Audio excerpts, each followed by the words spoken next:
Hello, I'm Mark Baer. You're watching the YourTown television program. My guest, Paul Ventura, artist. Welcome. Thank you. Thank you, Mark. Let's start at the beginning. Okay. In the beginning Yeah. was the clown.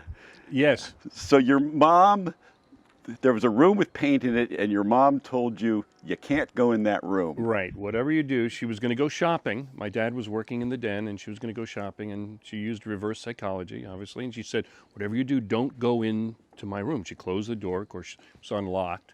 She left. I went into the room, and there were all sorts of paints and an easel with a blank canvas and brushes all around. And, well, who could resist? So I ended up doing, I think, a Humpty Dumpty painting, which was actually pretty good for never doing that before. She came home an hour later, went right to the room knowing I'd be there, and she said the greatest things possible about the Humpty Dumpty and the proportions and the brickwork and everything. And from then on, you know. So you fell in love with paint immediately. Absolutely. And if she had said, go in there and paint something while I'm gone, I probably wouldn't have. I would have, played baseball in the backyard or something. But never underestimate the value of reverse psychology.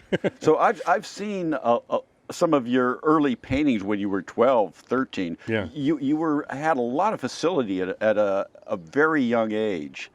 I was always very observant of artists and what they would do. And, starting at 10, I think, was when my parents and I would come here from, we were in Sacramento at that time, to Carmel. And there was an art gallery, I think it's now a rug shop, but it's on San Carlos. It was the SAS Gallery.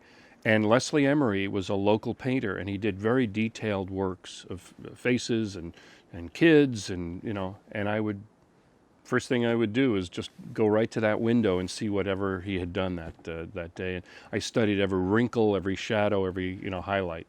Then you've had in the meantime, you've had a career in Hollywood as a varied career in Hollywood. But what you brought back to your work, or what you incorporated into your work, is storytelling. There's always story in your work. I think that's a bit of a trademark of your work. Thank you. Yeah, I just realized, novelists are painting pictures. They're creating moments. They're creating, images as the reader reads it. And in some ways, a painter is a novelist. So it reverses, and you're really trying to tell a story, whether it's in the shape of the clouds, if something dramatic is happening, or whether it's ironic, or, you don't want on the nose, whether you're writing or painting. And then so this brings us up to the present moment, and Cityscapes, which has been is work that you've been doing probably since the 80s, I believe it developed with the San Francisco paintings. Right. Well, what would happen is I was doing this realistic, colorful, but hot dog stands and people and everything. I think one critic called the style Andrew Wyeth done with Fuji film, which was very colorful in those days. I don't know if they still do it. But anyway, I would use a paper plate for the palette and paint very thinly and everything. But at the end of an evening, 2 a.m, I'm painting, I had all this leftover, these gobs of paint that would just dry, acrylic would just dry. So I took a blank canvas and started throwing these gops and goops onto the blank canvas every night. And by the end of the week, I thought, well, now what do I do? And I thought, well, this looks interesting. So I added borders. I put in some windows, put a sky at San Francisco. So all of a sudden, from one style blending into the other, because I'm too cheap to buy new paint, this really became much more vibrant and thicker and colorful, and became a thing. So we've talked about this, the Wayne Thiebaud kind of. Yeah. It's when I'd see a Wayne Thiebaud, and this is part of the Sacramento world. I'd see a Wayne Thiebaud, and you'd want to eat it, whether it was a landscape or a cupcake. It had that. I don't know, that thickness. Lushness, It just had this thickness and building up a surface and deliciousness of color. And you have a bit of that in your work. Your color palette is terrific. Oh, thank you. And then I was just noticing, we've been taking, you also do photography, and I I noticed, like just in your compositions, that you'll still find the Paul Ventura color palette Yeah. wherever you are. It kind of is in your DNA. So let's stick with the development of the San Francisco, and then let's go from there. How this all had gone over the years. I think of all the cities I've painted, and I've done everything from Dallas to I'm working on Paris now, which is I think going to be really well accepted. The thing is, San Francisco, whether it's the angles, whether it's the light, whether it's the contrast, whether it's the bridges, there's something about San Francisco that just begs to be painted, especially colorfully, you know.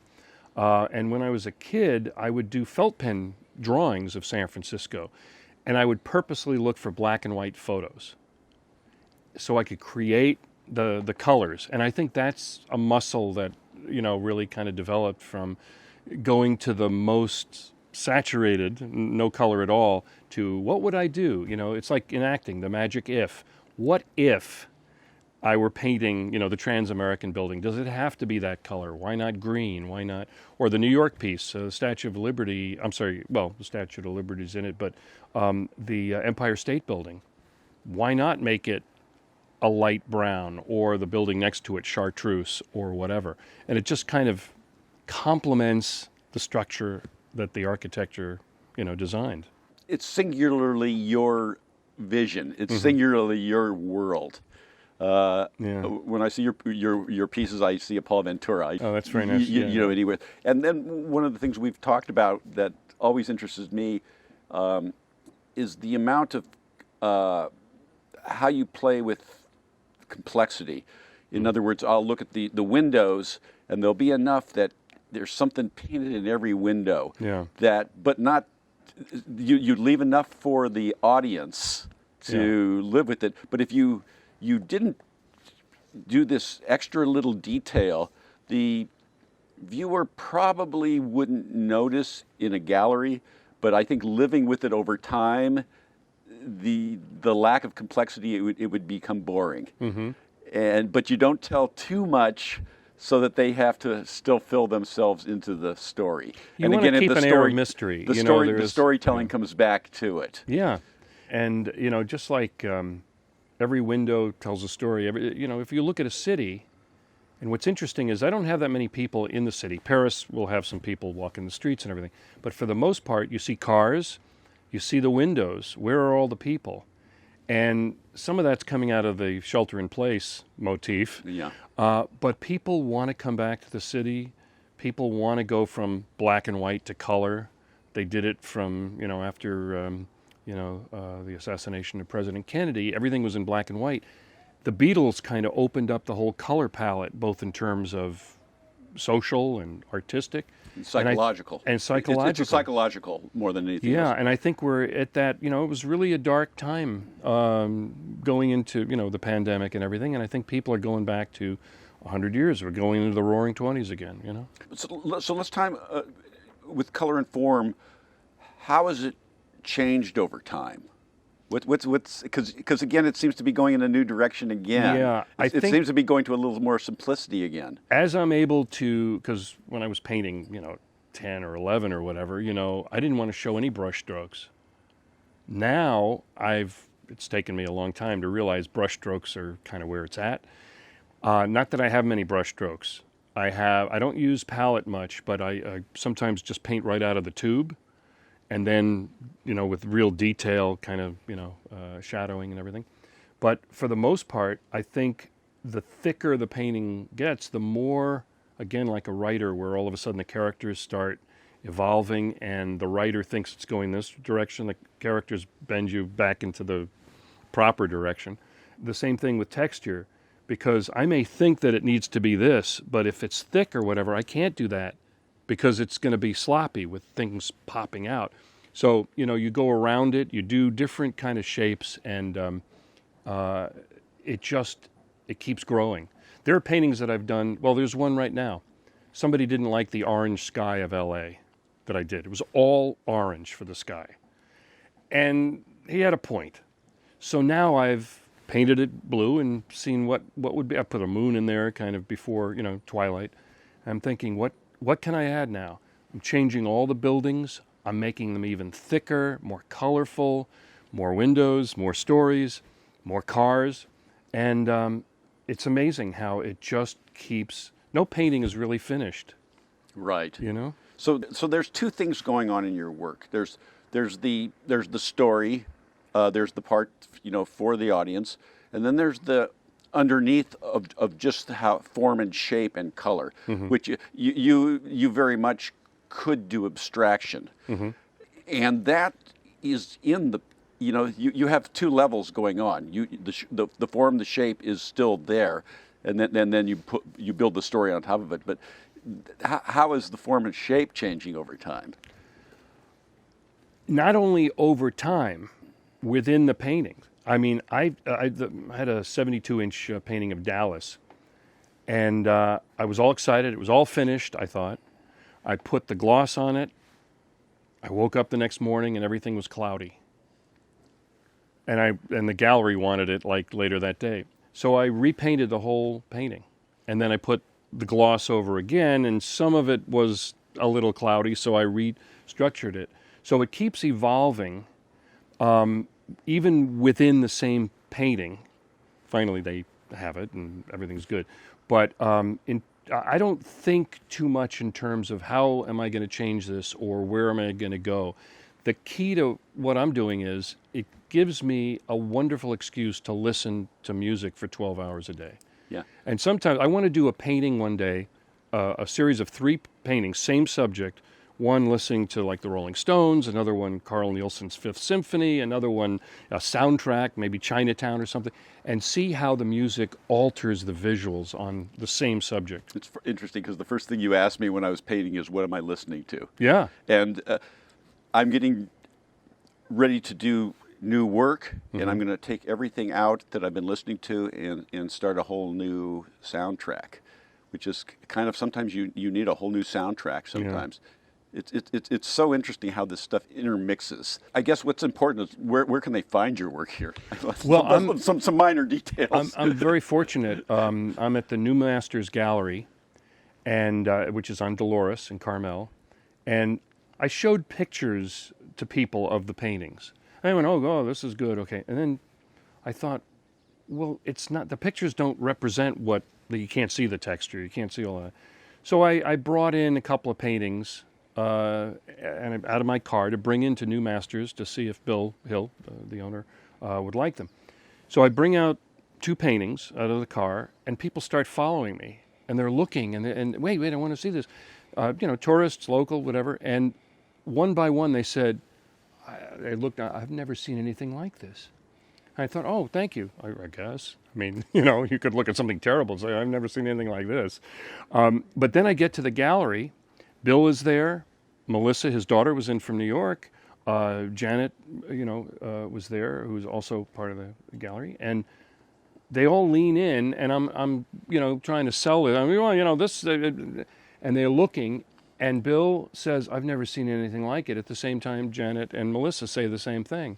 And I said, well, is that good? I mean, it's unique and it's identifiable. Is that? And he said, please. And they just hang it on the wall. So I knew there's something to this. And everybody who's either purchased it or wants to buy one of these pieces, they have a whole group of them there, and they have one beautiful piece of San Francisco with the Bay Bridge in the window. As of today, I don't know how long it'll be there. Hopefully, the weather gets better and people come in, from San Francisco to buy it. But the idea that there's something there that makes people happy, that's the one word that I keep getting from it. It makes me so happy to just look at it, and that's when you're giving back to the community in some ways. Before we go, I want to talk about 12 hours a day. Mm-hmm.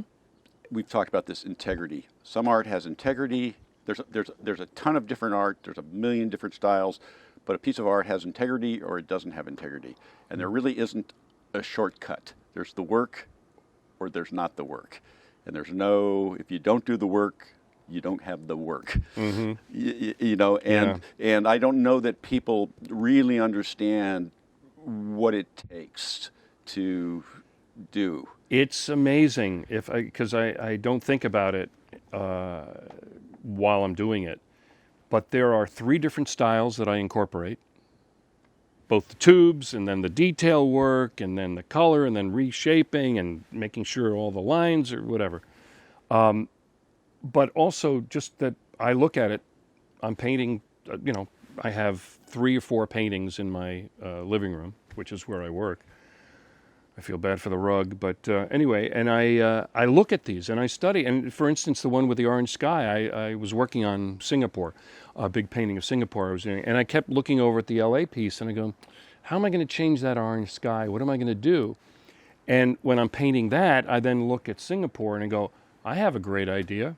And sometimes if I'm using like a ultramarine blue or something on one painting, I'll go over and I'll go, well, this needs a little accent, and I'll put it on the other one. And so it's really a symphony. And, of course, it looks like an orchestra in my house with all these paintings everywhere that I can just spend 12 hours a day, enjoying. I'm thinking of my painting. I'll have something with blue over there, and I'll step on it with my foot and then accidentally step on another canvas. And I go, oh, well, that's going to work.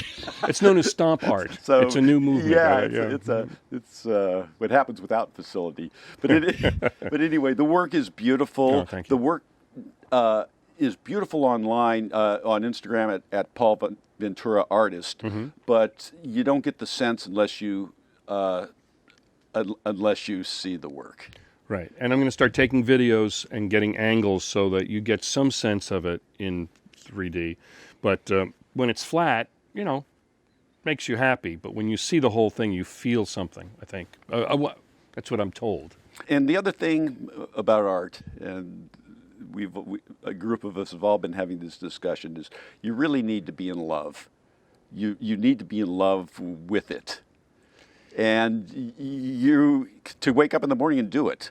Oh, that's the thing. I mean, I wake up and I've got a brush in my hand within 15 seconds. And when I go to bed, that's the last thing. Well, no, wait a minute. That sounds that sounds sad. But the idea that this painting is a living evolution, and if I've done a good day's work, I sleep a lot better, But again, it's like novels, right? You advance the story.